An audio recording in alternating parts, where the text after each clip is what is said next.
بالله من الشيطان الرجيم. بسم الله الرحمن الرحيم. ثلة من الأولين وثلة من الآخرين. قرآن کریم فرقان حمید کے سورۃ الواقعہ کا یہ دوسرا رکوع ہے۔ پہلے رکوع کے اندر اللہ تبارک و تعالیٰ نے اصحاب الیمین اور سابقین اور ان پر اللہ کے احسانات اور انعامات کا ذکر کیا ہے۔ اس دوسرے رکوع کے اندر اصحاب الشمال بائیں ہاتھ والوں کا اور ان کے انجام کا ذکر کیا ہے۔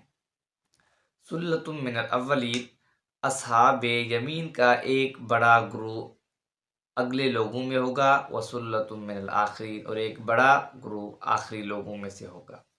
واصحاب الشمال، اور بائیں ہاتھ والے، ما اصحاب الشمال، کیا ہی برے ہیں بائیں ہاتھ والے۔ اللہ نے آگے ان کی غذائیت کا اور ان کے حالت کا ذکر کیا ہے۔ فی سموم و حمیم، وہ تیز تند گرم ہواؤں کے اندر ہوں گے، وظل من یحموم،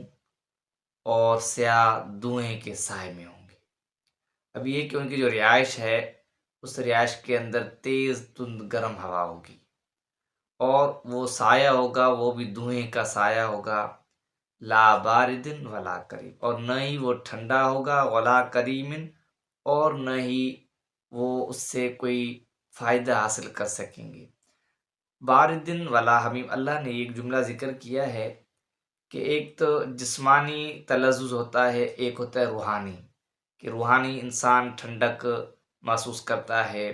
یا سردیوں کے موسم میں گرم، اور اللہ تعالیٰ فرماتے لا باردن، اور وہ سایہ جو ہوگا نہ ٹھنڈا ہوگا، ولا کریم، اور نہ ہی ان کو کوئی راحت بخشے گا۔ انہم کانوا قبل ذالک مترفین، یہ اللہ نے قیامت میں ان کا انجام ذکر کیا ہے کہ دنیا کے اندر وہ بڑی نعمتوں کے اندر تھے، بڑی آسائشوں کے اندر تھے۔ انسان کے پاس جب اللہ کی نعمت وافر مقدار میں آ جاتی ہے تو پھر وہ اسی کے اندر صرف ہو جاتا ہے، اپنے آپ کو کھپاتا ہے، پھر اللہ کے احکام سے دور اور غافل ہو جاتا ہے۔ اللہ نے فرمایا انہم کانوا قبل ذالک، کیونکہ دنیا کے اندر یہ بڑے خوش لوگ تھے، خوشحال تھے، بڑی نعمتوں کے اندر تھے۔ وَكَانُوا يُصِرُّونَ عَلَى الْحِنْثِ الْعَظِيمِ، اور وہ اصرار کرتے تھے حنث عظیم پر۔ حنث حانث کہتے ہیں گناہ کو، تو بڑے گناہ مراد کفر کے اندر اور شرک کے اندر، یہ بہت بڑے گناہ ہیں، تو اس گناہ خود بھی کرتے تھے اور اس پر مصر تھے ہمیشگی کے ساتھ۔ وَكَانُوا يَقُولُونَ، اور پھر جب ان کو قیامت کے بارے میں کہا جاتا تھا اللہ کے بارے میں تو کہتے تھے اِذَا مِتْنَا، کیا ہم مریں گے، وَكُنَّا تُرَابًا، اور جب کہ ہم مٹی ہو جائیں گے، وَعِظَامًا، اور ہماری ہڈیاں ہو جائیں گی، فَإِنَّا لَمُ، پھر ہمیں اٹھایا جائے گا۔ ان کو قیامت کے بارے میں، قیامت پر یقین نہیں تھا، ان کا یقین جب نہیں تھا، جس کی وجہ سے وہ دنیا کے اندر اپنی مرضی کے مطابق زندگی گزارتے تھے، اللہ سے کوئی خوف نہیں تھا ان کو۔ اب آباؤنا الاول، اور ہمارے جو اگلے باپ دادا ہیں ان کو بھی اٹھایا جائے گا۔ پیغمبر صلی اللہ علیہ وسلم کو اللہ تعالیٰ فرماتا کل، اے پیغمبر آپ ان کو کہہ دیجئے ان الاولین والآخرین، یقیناً جو پہلے لوگ ہیں اور جو آخر میں آنے والے ہیں سب کو قیامت کے دن اٹھایا جائے گا۔ لمجموعون، اور ان سب کو ایک ساتھ جمع کیا جائے گا، الی میقات یوم معلوم، معین تاریخ کے وقت پر، جو تاریخ معین ہے اس کا جو مقرر وقت ہے اس پر ان کو اکٹھا کیا جائے گا۔ ثم انکم ایھا الضالون المکذبون، پھر اللہ تعالیٰ فرمائے اے گمراہ، اے جو چلانے والے، لآکلون من شجر من زقوم، اللہ نے فرمایا یہ گناہ گاروں کا کھانا ہے،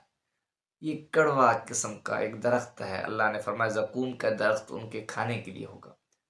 یہ جو ہے بہت برا کھانا ہوگا، نہ ہی اس سے کوئی آسائش ہوگی، نہ ہی ان کا کوئی پیٹ بھرے گا، نہ ان کی بھوک مٹے گی۔ فمالئون منها البطون، اور پھر اس سے ان کا پیٹ بھرنا ہوگا۔ اب یہ کہ اس کڑوے درخت سے تو ان کا پیٹ بھرے گا نہیں، بس یہی ان کو کھانے کے لیے ملے گا۔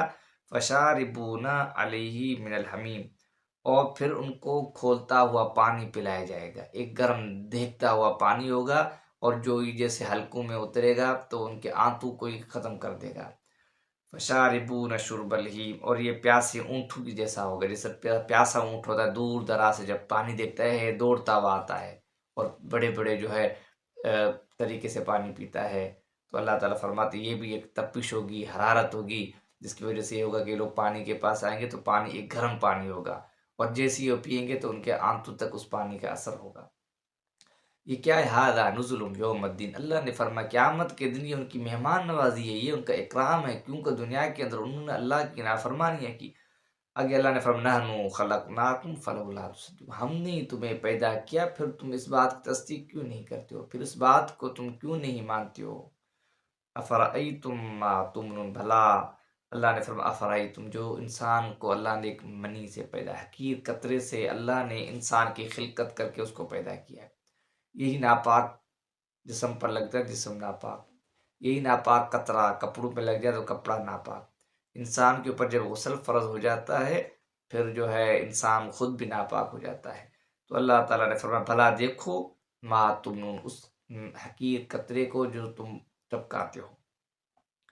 انتم تخلقونہ ام نحن الخالق، کیا تم اس کو پیدا کرنے والے ہو یا ہم پیدا کرنے والے؟ اس حقیر نطفے سے اللہ نے خوبصورت انسان پیدا کیا۔ اللہ تعالیٰ فرماتی ہے تم پیدا کرنے والے ہو یا ہم پیدا کرنے والے؟ نحن قدرنا بینکم الموت، ہم نے تمہارے درمیان موت کا بھی اندازہ ٹھہرایا، مقدر لکھا ہے، وما نحن بمسبوقین، اور تم جو ہے ہم سے دور نہیں ہو، عاجز نہیں ہو، ہم عاجز نہیں ہیں اس چیز سے، الا ان نبدل امثال، تمہاری شکلوں کو مسخ کر دے، تمہاری شکلوں کو تبدیل کر لے، تمہارے وجود کو ختم کر کے اس کی جگہ ایک اور نئی مخلوق لے آئے، وننشئکم فیما لا ترون، اور ہم تمہیں اس حالت میں اٹھائیں کہ تم اس چیز کا علم بھی نہ ہو۔ اللہ تعالیٰ ہر چیز پر قادر ہے، جب ایک مرتبہ پیدا کرتا ہے تو دوسری مرتبہ بھی پیدا کرنے پر قادر ہے۔ ایک انسان کا خوبصورت شکل ہے، جسم ہے، اس کو ختم کر کے اس کی جگہ انسان سے کوئی اور مخلوق کوئی اور شکل بھی بنانے پر قادر ہے۔ وَلَقَدْ عَلِمْتُمُ النَّشْأَةَ الْأُولَىٰ، حالانکہ تم جان چکے ہو کہ تمہیں اللہ نے نشأ اولا، پہلے اٹھان کے اندر اللہ نے کیسے پیدا کیا وہ تم جانتے ہو، ایک حقیر نطفہ ہے، ماں کے پیٹ کے اندر جاتا ہے، پھر وہ لوتھڑا، پھر خون، پھر اس کے جسم، پھر ہڈیاں، اعضاء، اس سے ایک خوبصورت انسان۔ فلولا تذکرون، پھر تم نصیحت کیوں حاصل نہیں کرتے ہو؟ افرأیتم ما تحرثون، بھلا دیکھو جو تم کچھ اگاتے ہو، زمین کے اندر انسان اگاتا ہے فصل نباتات، اللہ تعالیٰ انتم تزرعون، کیا تم اس کو اگاتے ہو، ام نحن الزارعون، یا ہم اس کو پیدا کرنے والے ہیں۔ لو نشاء جعلناہ حکما، انسان کا عقیدہ ہونا چاہیے کہ ہر چیز خالق مالک وجود سب اللہ کی ذات کی طرف سے ہوتا ہے۔ اب یہ ایک زمین کے اندر انسان جو نباتات فصلیں اگاتا ہے تو یہ بھی اللہ ہی کی طرف سے ہوتا ہے، اگر اللہ تعالیٰ چاہے انسان کی اس محنت کو ہی ختم کر دے، لو نشاء لجعلناہ، اگر ہم چاہیں لجعلناہ ہوتا ہم اس کو روندا ہوا ختم کر دے بالکل۔ فضل تم تفقہون، جب تم دیکھو اپنی تیار شدہ فصل کو تو جو ہے بالکل ختم ہو چکی ہے، تو کیا فضل تم تم باتیں بنانے لگو، کیا انا لمغرمون، اب تو ہم قرض دار ہو گئے ہیں، بل نحن محروم، بلکہ ہم تو محروم ہو گئے ہیں۔ جس طرح جو ہے فصل پک جاتی ہے تو مسلسل پے در پہ بارشیں ہوتی ہیں، فصل ڈوب جاتا ہے، یا کوئی جو ہے کیس سالی آتی ہے پانی نہیں ہوتا ہے تو فصل خشک ہو کے ختم ہو جاتا ہے پانی نہ ہونے کی وجہ سے، یا کوئی آندھی آتی ہے، یا جو ہے اس پر کوئی ایسا مرض آ جاتا ہے، اب اس کے سامنے تیار فصل ختم ہو جاتی ہے، اب یہ کہ اس نے جو ہے سب کچھ قرضے پہ لیا ہوا ہے، کھاد، بیج، اس کے ساتھ ٹریکٹر، ہل، سب جو ہے پہ فصل ہوگی، دکانداروں سے سامان لیا ہوا ہے راشن کا کہ یہ فصل تیار ہوگی میں تمہیں دوں گا، اب یہ کہ فصل پکنے سے پہلے ہی ختم ہو گئی، اب یہ کہ وہ کہ قرض دار ہو گیا ہوں میں، محروم ہو گیا، اب یہ کہ اللہ تعالیٰ فرماتا ہم قادر اس چیز پر بھی۔ افرأیتم الماء الذی تشربون، اور وہ جو پانی تم پیتے ہو بھلا اس کو دیکھو، ام تم انزلتموہ من بادلوں سے ہم نے اس کو نازل کیا ہے، ام نحن المنزلون، آپ نے، انتم انزلتموہ من المزبا، کیا بادلوں سے جو پانی برستا ہے یہ تم نے نازل کیا، ام نحن المنزلون، یا ہم اس کو اتارنے والے ہیں۔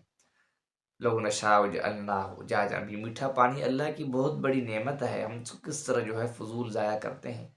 اللہ تعالیٰ اگر ہم چاہیں تو اجاجن، اس کو کھارا بن کر دیں، نمکین کر دیں، ولولا تشکرون، پھر جب تمہیں میٹھا پانی میسر ہے پھر تم اللہ کا شکر ادا کیوں نہیں کرتے؟ افریتم النار التی تورون، بھلا تم دیکھو اس آگ کو، التی تورون، جس کو تم سلگاتے ہو، ام تم انشأتم شجرتہا ام نحن المنشئون، کیا ہے اس درخت کا پیدا کرنا یہ ہم نے پیدا کیا ہے یا آپ نے کیا ہے؟ یہ درخت ہے، اس کو جلا کر انسان جو ہے لکڑی ہے اس کو جلا کر آگ بناتا ہے، آگ کے ذریعے سے کھانا بناتا ہے، سردیوں کے اندر آگ سے تپش لیتا ہے، مختلف جگہوں پر مختلف معاملات کے اندر انسان کو آگ کی ضرورت پڑتی ہے، تو اللہ تعالیٰ نے فرمایا کہ یہ آگ جو ہے یہ درخت یہ تم نے بنائے ام نحن المنشون یا ہم بنانے والے؟ نحن جعلناها تذکرہ، اللہ تعالیٰ فرماتے ہیں یہ آگ یہ بھی ایک نصیحت ہے، ومتاعا للمقوین، اور یہ مسافروں کے لیے فائدہ مند بھی ہے۔ مسافر راستے کے اندر جو ہے درخت کو کاٹتے ہیں، پھر اس کی لکڑی جلاتے ہیں، اس سے گھر بناتے ہیں، اور جو ہے سردی کے موسم میں اسے تپش لیتے ہیں، تو اللہ تعالیٰ فرماتے ہیں یہ مسافروں کے لیے کیا ہے، سامان ہے۔ سبح بسم ربک، اے پیغمبر آپ تسبیح کیجئے اپنے عظیم پروردگار کے نام کی۔